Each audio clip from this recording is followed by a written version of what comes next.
main traditions. Paganism. Is the word Christian a scriptural term? Throughout this book, the term Catholic and Christian are used synonymously because Christianity is a creation of Catholicism, utilizing a definition derived from the Greek word Christos, the name of a Greek god. Some genuinely ask, what do I call myself if I'm not a Christian? The scriptures refers to those who follow the Messiah of Israel as Nazarenes, which is in Acts 24:5, or Nazarene, meaning watchmen in Hebrew. That's what I go by. A number of scriptures define believers as followers of the way. Acts 9:2,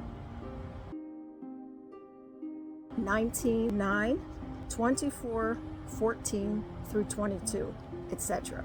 Some choose the name Messianic, and yet by far the most scriptural definition is Yisrael.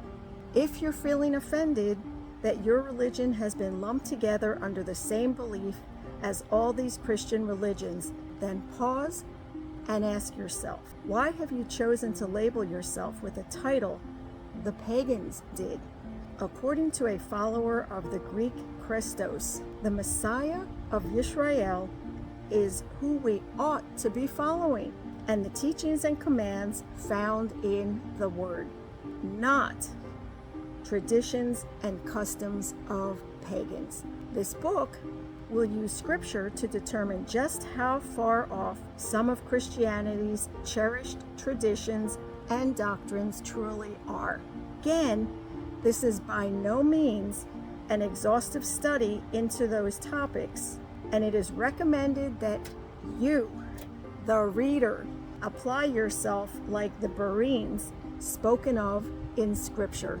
Now, these were more noble than those in Thessalonica, who received the word with your great eagerness and searched the Scriptures daily, if these were so. That is Acts 17:11. The English language and false gods. As an introduction to how paganism has crept into society and religion, we will examine this subject here to cover some of the other word choices used in this book.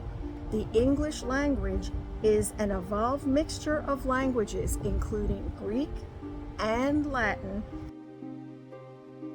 which are filled with words derived from mythology and the worship of their false gods. The following examination will help to explain some of the terms used throughout this book and why this has been done. Most believers are unaware of the command given by Yahuwah in Scripture not to mention the names of false mighty ones out of their mouths. This command is no different than any other command given by Yahuwah to Moshe. And if we claim to obey Yahuwah, as Scripture defines as a sign of those that love him, then we ought to do our best to obey the command, just as we do in bearing no false witness or having murderous hatred within our hearts. And in all that I have said to you, take heed and make no mention of the name of other mighty ones. Let it not be heard from your mouth. This is in Scripture, Exodus 23:13. For whoever shall guard all the Torah and yet stumble in one point, he is guilty of all. And that's in James 2:10. As mentioned, many are not aware of this command, and even more are unaware that the English language is replete with the names and words derived from the names of mythological characters that have been worshipped over the millennia. The most obvious and widely used are the names of the week and a number of months in the Roman calendar. Think about this one. Even if you ignore Scripture, if there was a day of the week named Adolf Hitler Day. Would you be pleased to use the name of this day in honor of a man whom we know for a fact was a murderer of millions? Of course you wouldn't. So why do we honor these false gods of death, sex, and war in this way? It is interesting to note that the Roman Catholic Church allied themselves with this wicked dictator during World War II. The days of the week. The horror of this truth is that it's even worse in that every day of the week is named in honor of a pagan deity.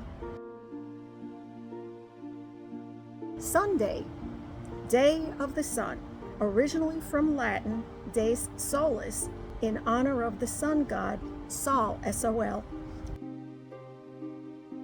Notice the similarity to the Statue of Liberty. Monday, the Day of the Moon, named in honor of the moon god. Tuesday, Day of Tar, named in honor of Tyr, identified with Mars, the Roman god of war. Wednesday, Day of Woden, named in honor of Woden or Odin, the Norse god of war and death. Thursday, Day of Thor, named in honor of Thor, the Norse god of thunder. Friday, Day of Freya, named in honor of Freya, the Norse goddess of love and sexual desire.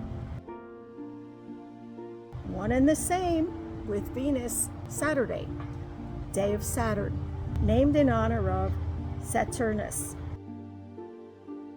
which often depicted the sickle in hand eating his own son, identified with Cronus, a Greek harvest deity. Now for the months. These months are named in honor of false gods. January, Janus, Roman god of the doorway. February, Febrius, Roman god dedicated in honor of the pagan ritual of Februa. March, Mars, Roman god of war. April, Aphrodite from Aphrodite, Greek goddess of lust. Aphrodite with Pan and Cupid, all pagan deities. May, Maya, Roman earth goddess of fertility. June, Juno, Roman warlike protection goddess. July and August, named after Gaius Julius Caesar and Imperator Gaius Julius Caesar Augustus, respectively.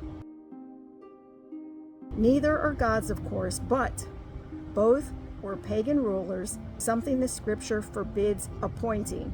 See Deuteronomy 17:14-15.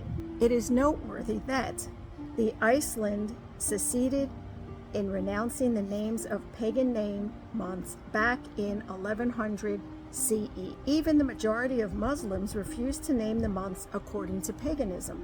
In light of the fact that these days and months are all named in honor of false gods, and if we claim to be followers of the Messiah, the Son of the Creator of the universe, who created every day of the week, then why should we follow man's vain traditions in regard to the names of days and months when it offends him? The simple answer: we shouldn't.